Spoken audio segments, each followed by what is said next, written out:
Furniture വിപണന രംഗത്ത് 13 വർഷത്തിലധികം നിലമ്പൂരിൽ പുതുമയുടെ പ്രൗഢ വിസ്മയം ഒരുക്കിക്കൊണ്ട് വിശ്വസ്തയോടെ പ്രവർത്തിച്ചു വരുന്ന ന്യൂ രാജധാനി ഫർണിച്ചർ കീർത്തിപ്പടി നിലമ്പൂർ. നിങ്ങളുടെ സ്ഥലത്തിന് അനുയോജ്യമായ വാഹനങ്ങൾ ഉപയോഗിച്ച് സുലഭമായ ജലലഭ്യത ഉറപ്പാക്കുന്നു. ഗവൺമെന്റ് അംഗീകൃത ബോർവെൽ ഏജൻസിയായ മദീന ബോർവെൽസ്, പാണ്ടിക്കാട്, പെരിന്തൽമണ്ണ, കൊപ്പം.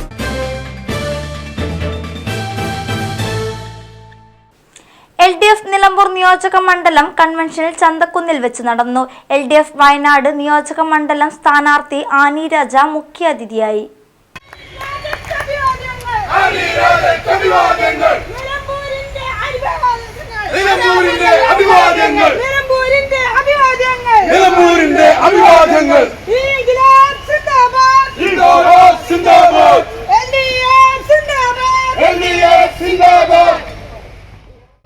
ഇടതുപക്ഷ ജനാധിപത്യ മുന്നണി വയനാട് മണ്ഡലത്തിലെ സ്ഥാനാർത്ഥിയെ സഖാവ് ആനി രാജയെ പ്രഖ്യാപിച്ചപ്പോൾ തന്നെ മണ്ഡലത്തിൽ വലിയ സ്വീകാര്യതയും മണ്ഡലത്തിന്റെ രാഷ്ട്രീയ സ്വഭാവത്തിൽ തന്നെ വളരെ പെട്ടെന്ന് ഒരു മാറ്റവും ഉണ്ടായി എന്ന് നമുക്ക് കാണാൻ വേണ്ടി കഴിയും.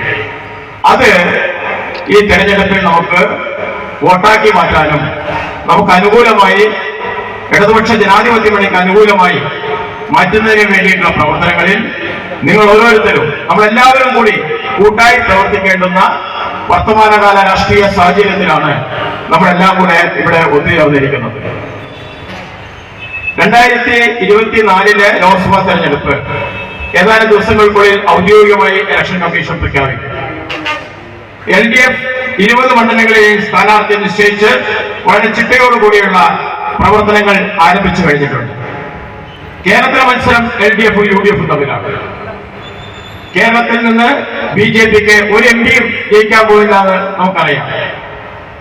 BJPക്ക് കേരളത്തിൽ നിന്ന് ഒരു MPയെ ജയിപ്പിക്കാൻ കഴിയില്ല എന്നുള്ളത് കേരളത്തിന്റെ രാഷ്ട്രീയ സാഹചര്യവും മതനിരപേക്ഷ ജനാധിപത്യ ശക്തികളുടെ ഐക്യവും യോജിപ്പും കൊണ്ട് നാടാകെ അറിയുന്ന കാര്യങ്ങളുമാണ്. പക്ഷെ മത്സരം LDFും UDFും തമ്മിൽ തന്നെയാണ്. NDAയുടെ സ്ഥാനാർത്ഥികളെയും ഭാഗികമായിട്ട് അവർ പ്രഖ്യാപിച്ചിട്ടുണ്ട്. UDFന്റെ സ്ഥാനാർത്ഥികളെ ഇന്ന് പ്രഖ്യാപിക്കുന്നതാണ് വാർത്താ മാധ്യമങ്ങളിലൂടെ മനസ്സിലാക്കാൻ വേണ്ടി കഴിഞ്ഞത്. ഇതുവരെ പ്രഖ്യാപിച്ചിട്ടില്ല എന്നാണ് മനസ്സിലാവുന്നത്. ആ സ്ഥാനാർത്ഥിയാവുന്നു എന്നുള്ളതൊക്കെ രണ്ടാമത്തെ കാര്യമാണ്. എന്തിനു വേണ്ടി മത്സരിക്കുന്നു എന്നുള്ളതാണ് ഏറ്റവും പ്രധാനം. രാജ്യം നേരിടുന്ന പ്രശ്നങ്ങൾ എന്താണെന്നുള്ളതാണ് ഏറ്റവും പ്രധാനപ്പെട്ട കാര്യം.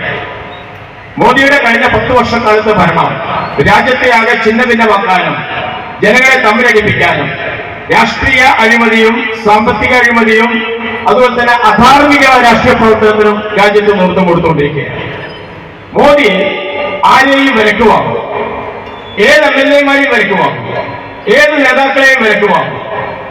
ആ ഒരു രാഷ്ട്രീയമാണ് മോദി കൈകാര്യം ചെയ്യുന്നത്. അതുകൊണ്ടാണ് അധാർമികമായ രാഷ്ട്രീയ പ്രവർത്തനമാണ് മോദിയുടെ ഗവൺമെന്റ്, മോദിയും മോദിയുടെ പാർട്ടിയും RSSും BJPയും കൈകാര്യം ചെയ്യുന്നത്.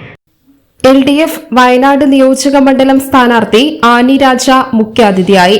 വയനാട് പാർലമെന്റ് LDF തെരഞ്ഞെടുപ്പ് committee chairman CK Saseendran, PV Anwar MLA, CPM സംസ്ഥാന കമ്മിറ്റി അംഗം PK സൈനബ, CPI ജില്ലാ സെക്രട്ടറി കൃഷ്ണദാസ്, ജനാധിപത്യ കേരള കോൺഗ്രസ് ജില്ലാ പ്രസിഡന്റ് MA വിറ്റാജ്, കേരള കോൺഗ്രസ് B ജില്ലാ പ്രസിഡന്റ് KP പീറ്റർ, NCP സംസ്ഥാന സെക്രട്ടറി PV അജ്മൽ, കേരള കോൺഗ്രസ് മാണി വിഭാഗം ജില്ലാ സെക്രട്ടറി ജോർജ് തോമസ് തുടങ്ങിയവർ പങ്കെടുത്തു. News bureau, Nilambur. നിലമ്പൂർ ഒരുങ്ങുന്നു വലിയ മാറ്റങ്ങൾക്കായി. ചരിത്രത്തിന്റെ ഭാഗമാവാൻ ശോഭികയും വരുന്നു. ഉദ്ഘാടനം മാർച്ച് 9 ശനിയാഴ്ച രാവിലെ 10 മണിക്ക്. ശോഭിക വെഡിങ്സ്, നിലമ്പൂർ. നിലമ്പൂരിന്റെ ആതുര സേവന രംഗത്ത് ഡോക്ടർ കൃഷ്ണവേണിയുടെ നേതൃത്വത്തിലുള്ള പുതിയ മാനേജ്മെന്റിന്റെ കീഴിൽ അത്യാധുനിക സൗകര്യങ്ങളോടുകൂടി Devi Janani maternity and general hospital, Kaluthumkadavu, Nilambur.